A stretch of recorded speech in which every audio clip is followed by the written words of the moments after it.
Hello and welcome to the show. I'm here on Project Cars 2 with perhaps my most ridiculous prospect in this series so far, as the Radbull is going to take on the snowy nurburgring. Oh dear. That is probably the best that I can come up with. This is a ridiculous vehicle. A car designed for drifting, a car designed for showing off some incredible feats of skill, not designed for going quicker around a race circuit, not designed to go quicker around a snowy race circuit. I'm not got a massive amount of confidence, I'm going to be honest here. Not got a massive amount of confidence of keeping the damn thing pointing in the right direction in any way, shape or form, let alone, like, if it was on tarmac, I think I would have trouble driving this car. On snow? On snow there is going to be no grip anywhere. There is one plus point. There is one plus point to the lack of any grip, is because it being a drift car has got a huge amount of steering lock. I can actually catch, I'm hoping, slides better, or I'll just twitch my way into a wall somewhere. Oh yeah, and of course, because of what we're doing is stupid and everything, yeah, we're going to have 100% boost pressure. I don't know how much power that's going to give us. I'm going to hazard a guess at a lot. I'm going to hazard a guess at an unfathomable, uncontrollable amount of power.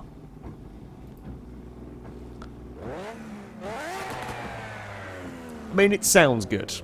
It sounds good. And to be honest, with the turbos turned up so much, I don't actually think we're ever going to even remotely get near the boost. But either way, we're going to set off. A 9:15 is the time to beat set by the Zonda Revolution. I mean, let's face it, the Mazda's challenge is to try and not go slower than the Sierra. Mazda's challenge is actually to stay pointing in the right direction, which I very highly doubt is going to happen, but you know, we'll give it a damn good shot. There are two difficulties, of course, with this. Not only have we got the turbos put to maximum, it's also a rotary engine, which means there is no power low down anyway, although I think with the conditions we're in, no power low down is going to be a nice area to be, because all of the power high up is not going to be fun. All of the power is just going to spin the car. And like, this sort of steering lock is potentially good for catching it if we start sliding. I do worry if we're going to end up have difficulties just getting through corners normally. Oh, as ever, I've got one lap to do this in. This is the ultimate high-pressure Nürburgring snowy lap in a stupid car that probably shouldn't ever be driven at the Nürburgring in the snowy conditions, and I get one try at it. Here we go then. Let's see if we can not... Oh, God. It was okay in third. It was okay in third, and we put it up into fourth and just bang! Back in, wanted to let go completely. Do I have any trust in the car? Nope. Unlike with the Zonda, unlike with the Saab, Mercedes and so on, there is no real downforce to speak of in this. There might be a little bit from the rear spoiler, kind of ducktail bit, but there's no real downforce. So the faster we go, we don't have any more grip. We're still stuck with no grip whatsoever. We're up to 140 miles an hour in the drift car, and I'm not going to panic because this corner's tough. Again, I wouldn't want to be aggressive through there in the dry in this car, let alone in the snow. So... there we go. There's not too much going on through that particular corner. I actually think me having done stupid things to the turbos is not really... kind of a little bit like we saw. It was bad in the Sierra because you just couldn't get on boost at all. But there being so much power in this, staying off boost is kind of a nice level of power that we can use. So... like, it's good. I say it's good. People want to have seen that I have put it to 100% boost, but I'm going to be honest, I'm not really sure it's making a blind bit of difference here, because I just can't, you just can't go near it. Not in these conditions. Not in a car like this, and not with someone like me who is as allergic to going sideways about as they come. I don't like my cars moving around normally, and I'm driving a drift car on bloody snow, so this is about as out of my comfort zone as I get, really. It moves around a lot in like a straight line as well. There's a lot of such a lot of movement. Can we use some of that? Can we direct that fire out the front of my car to try and melt some of the snow, perhaps? Make a Top Gear-esque flamethrower. Like, melt the snow that I have to... Well, melt the ground in front of me so I drive over... that sounds like a very Top Gear ambitious, but ultimately terrible, terrible thoughts. Whoa. There we go. Little bit of sideways. Only a little bit. But this is probably the least sideways a drift car has ever gone around a snowy circuit, or around a dry circuit, perhaps, until we do racing, normal racing with this kind of car. Either way, it's probably the least sideways one of these cars has ever been. It's still quite scary to me. It's just sudden wants to... Oh yeah, the back end is going to do its own thing from time to time. Back end is going to do its own thing. Whoa. God, we're going to go a little bit sideways out of there. That's fine. How much power am I using? I daren't look somewhere. I'm using about 200 horsepower, I think I saw there. I can't leave that up too long.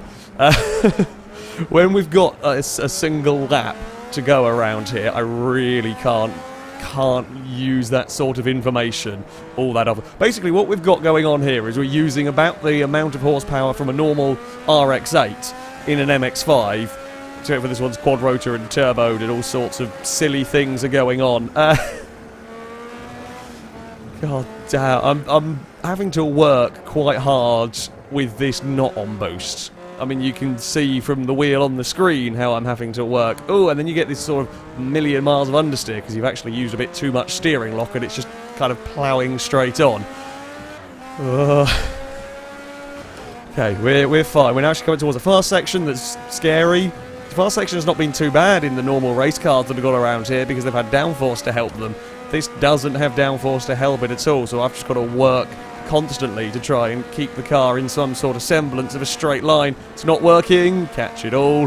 Now, I should point out, I think I'm driving with 360 degrees of steering lock. Tends to be what I go for in racing games. Oh, Christ. Curbed it. Oh, we're going to bounce off of that wall. Okay. Whoopsie.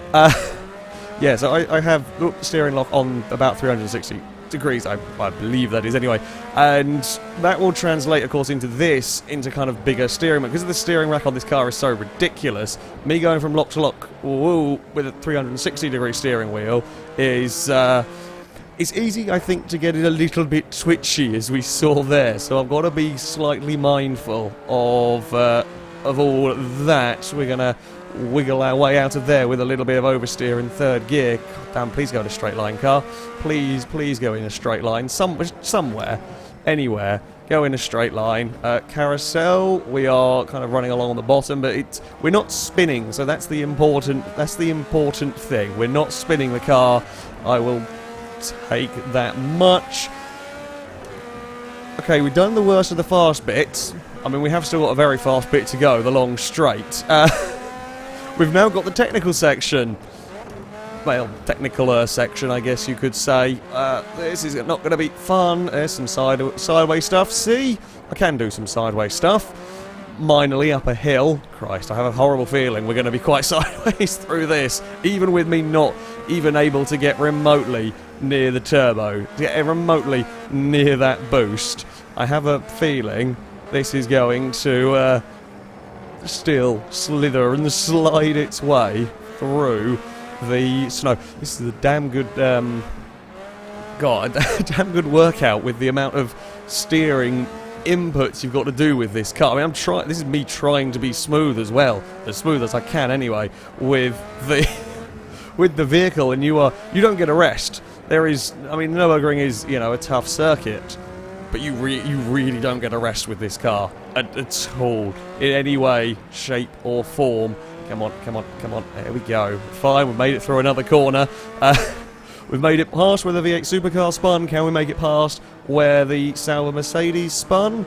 We can do, not with much speed, but I daren't change gear, because over that crest, I fear in second, that would have just resulted in some wheel spin.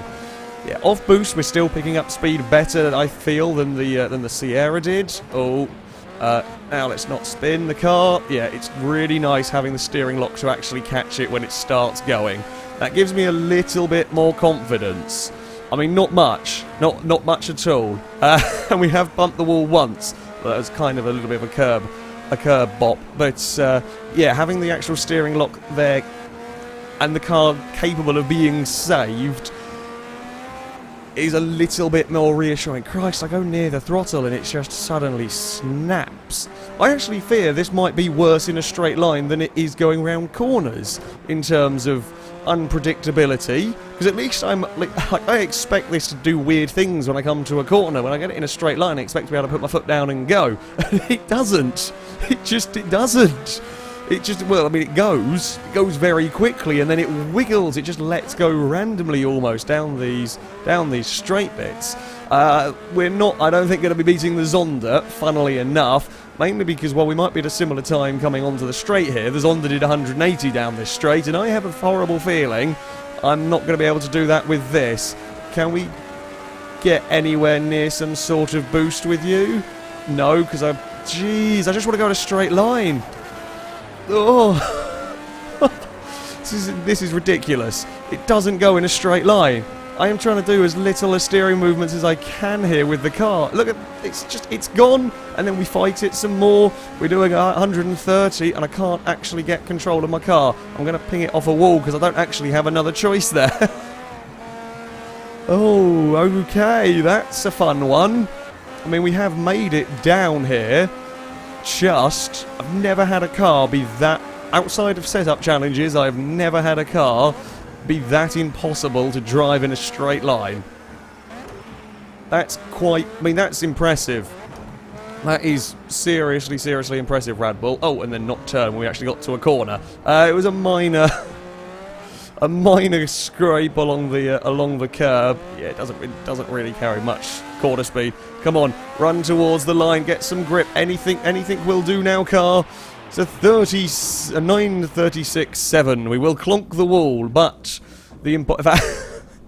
so I've done so much work with the steering on this. It's actually managed to, so the thrustmaster wheel that I have has got kind of like a release mechanism thing, and it's actually managed to loosen that, which wasn't helping a little bit with the whole driving down the start-finish straight. The wheel was ever so slight, I don't mean only ever so slightly loosened, but it was actually had some play in it, which is not ideal. That's how much I was having to work on bloody wheel in this car. Okay, that's ridiculous. Hey, we made it though. We made it. A 936 is actually not a terribly bad time. Interestingly here, we are only a second slower than the Sauber C9. I'm actually a lot more impressed with that. I really thought this would be miles off the bottom. I thought we'd be definitely battling the Sierra, and that would be on a good run.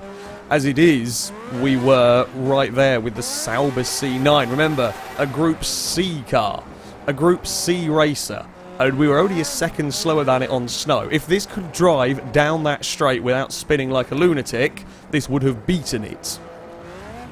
I say spinning like a lunatic, it didn't actually technically spin, but it handled like one, because we kind of went from side to side. The Group C car had no problem going down that straight. Admittedly, the Group C car did also spin, but you know, still, but hell, if this could go down that straight properly, it might actually have got kind of closer to the Audi. You know, the S1 that was kind of the point of this series. So, yeah, I think that's actually a better showing from the Radbull than I expected, and perhaps a lot of other people expected. It's not going to beat the Zonda Revolution. It's not going to beat the Audi. Neither is going to beat the V8 Supercar and so on. Does beat the Sierra, even with the turbos turned up to 100%, because we never used them. I think that's about the only time we have used them over that jump, when it didn't matter, because we were on the mess around lap. It's a lunatic machine. I'm not a good drifter in any conditions, so I probably shouldn't be trying to do anything in the snow with a car with way too much power on a very narrow circuit. But, you know, there we go. It's a silly machine that I really quite enjoy, and yeah, if you want a good workout, a good test for a steering wheel, have a go at this at the snowy Nurburgring. You might be impressed with how surprisingly not slow it is. I think that's probably the best way to sum it up. That's going to be it for this video. Thank you very much for watching, and until next time, goodbye.